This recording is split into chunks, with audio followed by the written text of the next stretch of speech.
Dr. Lawrence has really done a great job introducing this whole idea of what I'm calling the new wine of oral and oral preference learners. Orality, of course, has been around for forever, as Dr. Lawrence has showed us, from the New Testament time onward, Old Testament time onwards.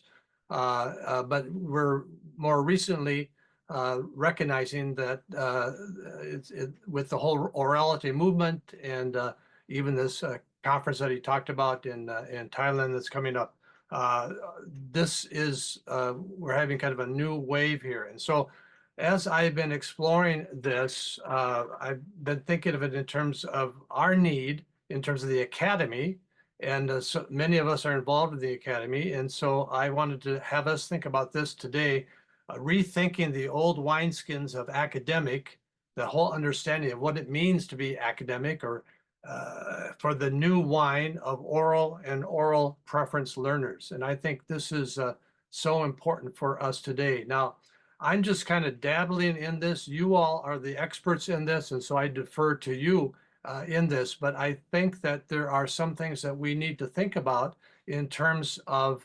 how we are training people and how we are really addressing the needs of oral and oral preference learners who are so much a part of the church. I'm going to be reading parts of a paper that will be eventually an article in the Orality Study or OralityTalks journal that will come out, in 4 months, Dan, you said. So I will be picking and choosing some things there. Let me see if I can get my thing to work here. Okay, let me give the some introduction here. Jesus told us not to put new wine into old wineskins. Instead, he argued that new wine must be poured into new wineskins. Unfortunately, theological institutions for the past 2 centuries have not considered Jesus' words when creating curricula for the greater church and the training of her pastors and missionaries. Theological institutions, in fact, have been and still are discriminating against one of the larger constituencies of Christendom, oral and oral preference learners.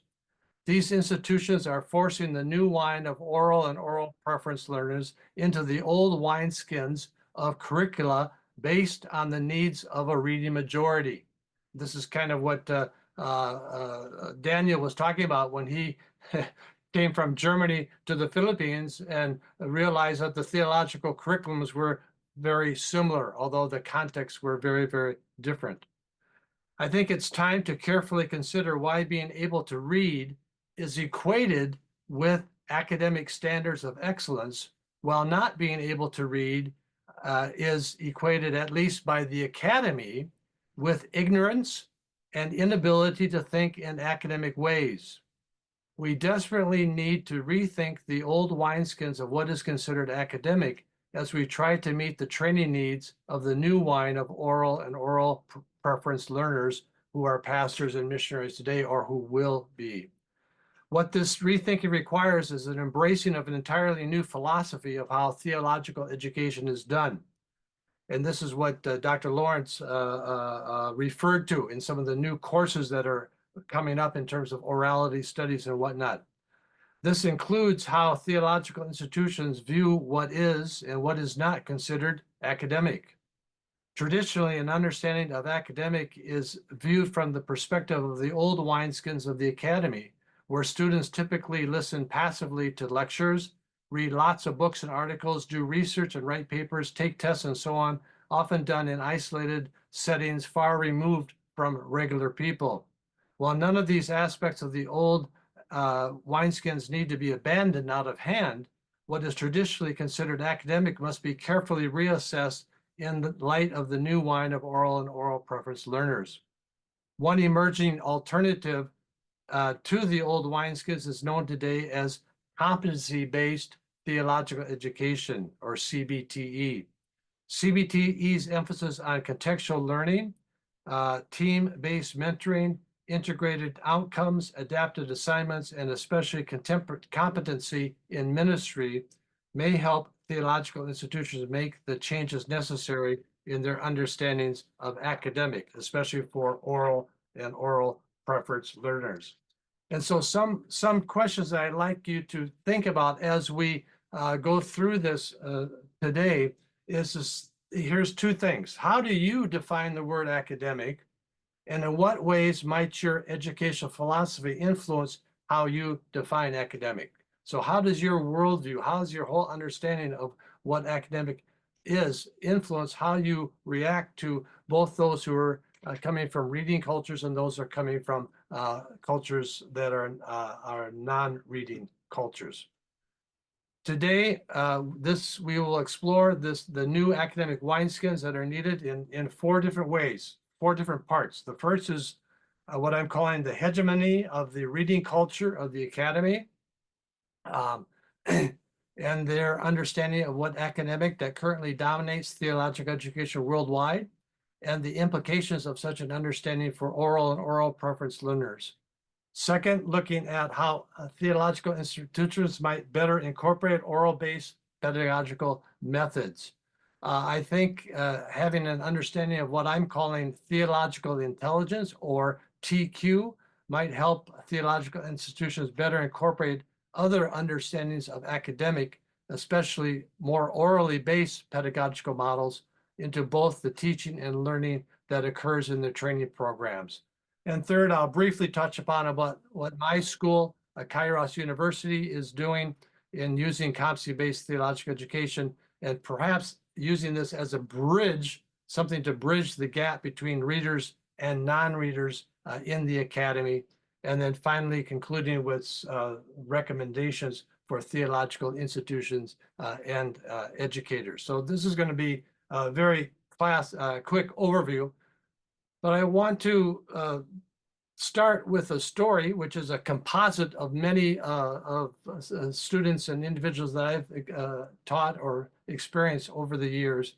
And this is the story of Jing, and I'm just going to read this story to you. Jing became a follower of Jesus as a young boy in a remote tribal area of a non-Western country. Most of his tribal group were non-readers. Though he had some formal schooling, the local reader-dominant educational system was rudimentary at best. Jing could read at the 4th grade level, but Jing was steeped in the more informal local oral cultural ways of his people, and as a teenager, distinguished himself in his ability to communicate the Bible in ways that made sense with both his fellow teenagers as well as with his elders in the community. He often preached in the small bamboo and thatched roof local church, and all spoke well of him. A Western missionary to Jing's tribal group observed Jing's leadership gifting and convinced Jing's family to send him several hundred miles away to the nearest city to attend Bible college and receive formal Bible training. Since no one in their family and few in the area had ever gone away to college, everyone was excited about Jing's opportunity to do this.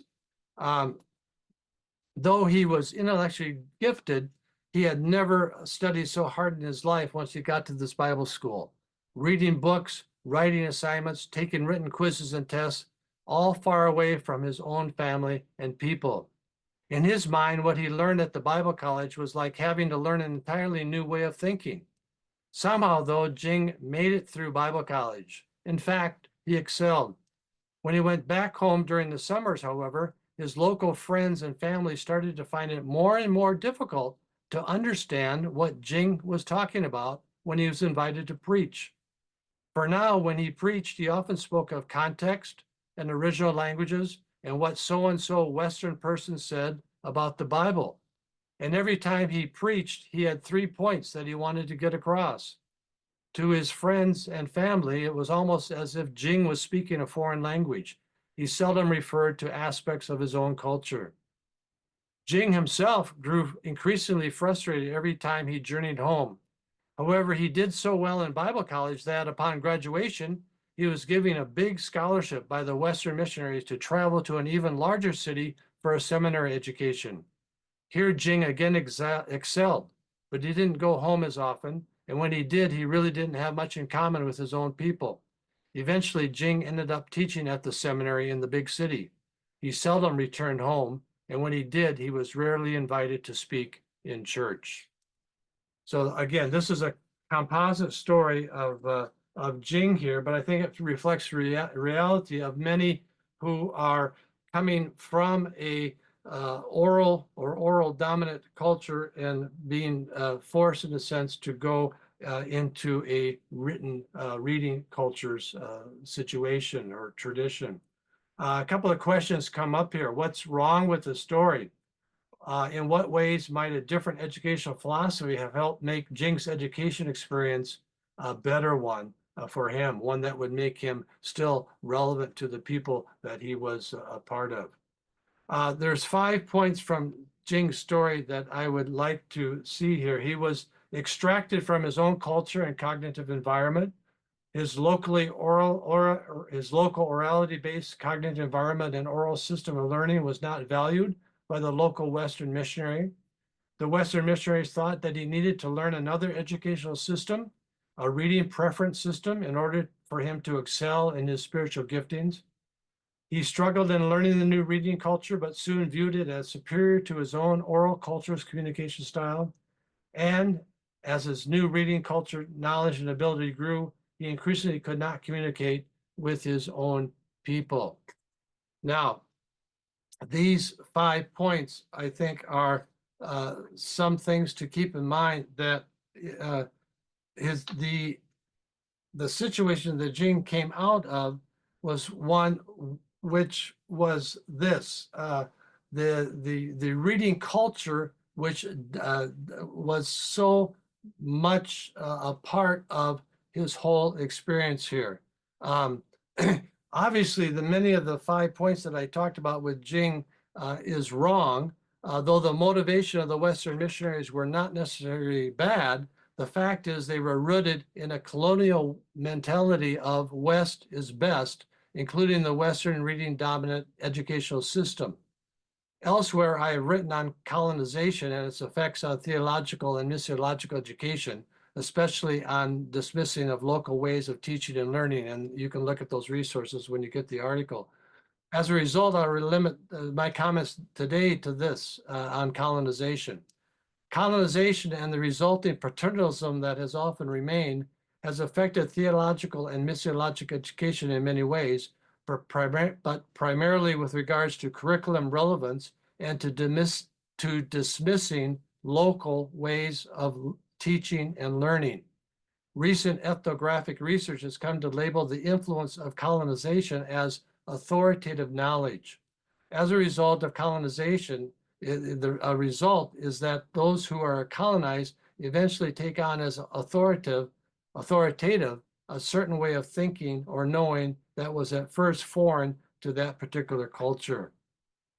Such was the case with Jing. The American colonizers, including the Western missionaries, brought a foreign understanding of what formal Bible college should be. The colonized Jing and his tribal people saw such formal schooling and the required print-based learning as the way things should be done. So of course, Jing was forced, even if it was voluntarily, to adapt to an entirely new way of thinking and learning that he saw as authoritative and therefore did not question. He eventually viewed it as superior to his own culture's way of doing things and subsequently lost relevancy with his own people. Unfortunately, Jing's experience continues to occur worldwide in theological institutions today. We must acknowledge at the very least that much of the curricula, as well as the educational models and techniques that are used, have been unquestionably set up the way the print dominant colonizer did it. All parties have unquestionably assumed that print learning is superior to other learning approaches. However, it does not have to be this way. We must look for other alternatives, including using both curriculum and educational techniques that are culturally appropriate for all learners, both with readers and non-readers alike. As educational anthropologist George Spindler says, a transcultural perspective on education is essential, for education is a cultural process and occurs in a social context. Without attention to cultural difference and the way education serves those differences, we have no way of achieving perspective on our own culture and the way our educational systems serve it, or of building a comprehensive picture of education as affected by culture. Since so many people, as you are aware, are oral learners or oral preference learners, this is something we as the Academy must take into serious consideration. As a result, it's important that all theological institutions, both in the West and especially in the non-West, to look at the individual learners whom these institutions serve and serve them more holistically than they have done in the past. Here's where the new wine of oral preference learners, I believe, will especially be able to offer educational perspectives that move beyond the old wineskins of the hegemony of the reading culture of the Academy to a new form of education that will truly meet the needs of all learners. So here's some of the issues that we need to consider. Colonization, authoritative knowledge, the need for a transcultural perspective on education, and where I think the new wine of oral and oral preference learners can really help us here. This leads to the second thing that I'd like to talk about briefly here this evening, is how theological institutions might better incorporate oral-based pedagogical models. I believe that one way that institutions may do this is by viewing individual learners in terms of what I call their theological intelligence, or TQ. We are all familiar with IQ and EQ, and now I'm introducing us to TQ, where my definition is this: theological intelligence is the innate ability that every individual has to think theologically within the cultures of their own cultural, within the confines of their own cultural context and cognitive environment.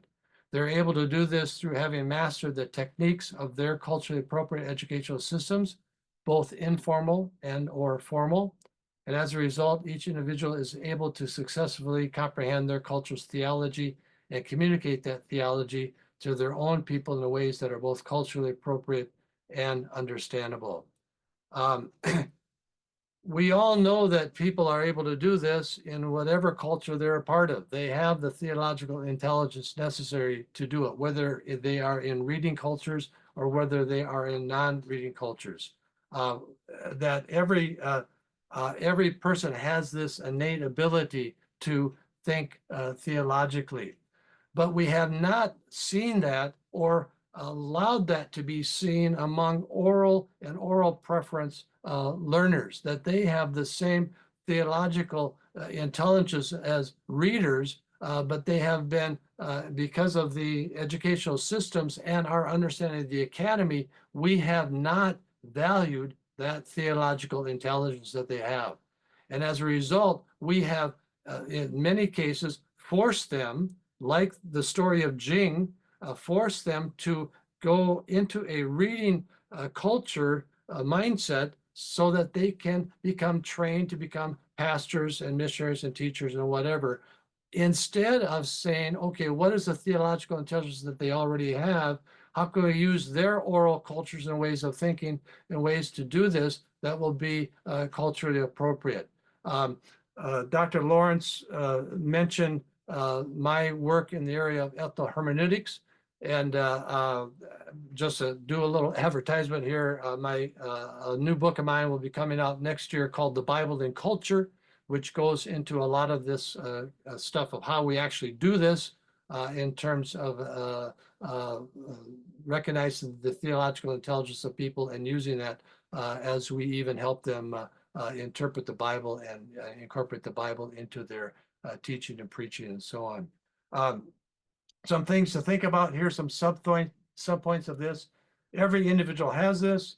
All of them are equal. There's no privilege of one over the other, although we have privilege one, and that's a part of the colonization process. We have privilege. And now what we're arguing for, and what I'm arguing for, is that we have to return to what was dominant, as Dr. Lawrence showed us, in the early church, and the whole idea of it being a oral culture, and even the writings that we have coming out of oral context and so on, and saying, okay, how can we now bring that back into the academy. Some are doing it, but we've got to do this even more. We need to rethink what it means to understand what the academy is. So often our Western understandings of theological intelligence is based on this: book learning, credit hours and seat time, a top-down process where the teacher pours content into the student, independent scholarship done silently in a library, individuals reading by themselves, results presented logically and systematically, assessment linked to quizzes and tests and academic paper writing, and little concern for formation and practical application. It's there, but it's the content that we dump into our students is king in this kind of a Western understanding. As a result, the academy has determined what is considered to be academic and falls into these categories that I've described here. And it's a Western privileged understanding of what it means to be academic. But here we have to raise the question of this: who says, okay, who says that this is the only way that what it means to be academic, the default of the print-based cultures? We need to look seriously at oral academic understandings of theological intelligence, that learning is group-oriented. Learning is achieved through both formal and informal gatherings of the community. Peer learning, where the teacher guides the group in coming to proper conclusions through extended conversations, a sort of community scholarship done through lively conversations. Results presented appropriately according to the cognitive environment of the specific group. Assessment linked to the learner's ability to actually communicate theology to others in the same cultural context. Much concern for formation and practical application, and standards of excellence that are contextually determined and are culturally appropriate. The standards come from the culture rather than being superimposed by the outside, by other cultures. And this is where I think competency-based theological education can help us. And I'm not going to go into a lot of details on this. You can go on my seminary's website, kairos.edu, which goes into a lot more detail about what competency-based education is all about. But in a nutshell, what competency-based education is going for is that we're looking at, especially point number 4 here, allows for accessibility and relevancy to flourish. It's an emphasis on learning experiences that are accessible and relevant to the learners, to meet the learners where they are at. We take seriously, or competency-based theological education takes seriously the TQ of our learners. Knowledge is not just content, but rather content, character, and craft. It's a different understanding of academic, not defaulting to the reading culture, but also embracing oral and oral preference learners. And the emphasis on peer and group learning and assessment, oral and visual, to serve the church, not to serve the academy. And that's something that we really, I think, needs to help us to see, is that as we think about how we're going to meet the needs of oral learners and oral preference learners, this digital world, this digital learning that's going on, that we have to come up with some new ways of thinking about how are we going to do this. And I would urge you to take some time to look carefully at what competency-based education offers us, because we all have the same theological intelligence, this TQ. We maybe need to reevaluate people in terms of their competence. Instead of can they take this course and read these books and do these assignments and write all these things down, are there other ways to demonstrate competency that are more culturally appropriate? And that's what competency-based education is all about. What are the culturally appropriate learning styles? What are the culturally appropriate ways of determining if someone is competent or not? And how can those be used in terms of redefining what academic is all about? Some recommendations, and with this I will close. For theological institutions, we have to pay attention to theological intelligence. We have to develop appropriate curricula, and some of you are doing that already, which I'm excited about. We need to adjust assignments and assessments appropriately for oral and oral preference learners, and we need to incorporate culturally appropriate standards of excellence. For educators, and many of you are, we need to embrace the TQ challenge, what it means to have these people who are from non-reading backgrounds, oral and oral preference learners. How can we can bring them into the academy in new ways as we redefine what the academy is, so that it really meets the needs of the church. And this is what I keep coming back to all the time. We, as theological educators, missiological educators, need to help our schools come back to not serving the academy, which is based on a Western system, but serve the church. And how do we do this? In doing this, we need to exercise humility, of course. We're all of us in this, and recognize that it won't be easy, but it is possible. And so I would love it at some point in time where we rethink what happened to Jing, and think about, hey, how can someone like Jing from his background come to our Bible schools and our seminaries and be taught in terms of how he already thinks and the legitimacy of his TQ that and us as theologians and as institutions embrace his way of thinking, his way of demonstrating competency that will maybe be much different from what some of us are used to. Some questions: how might your own theological institution use the new wine of orality to better meet the academic needs of all your students?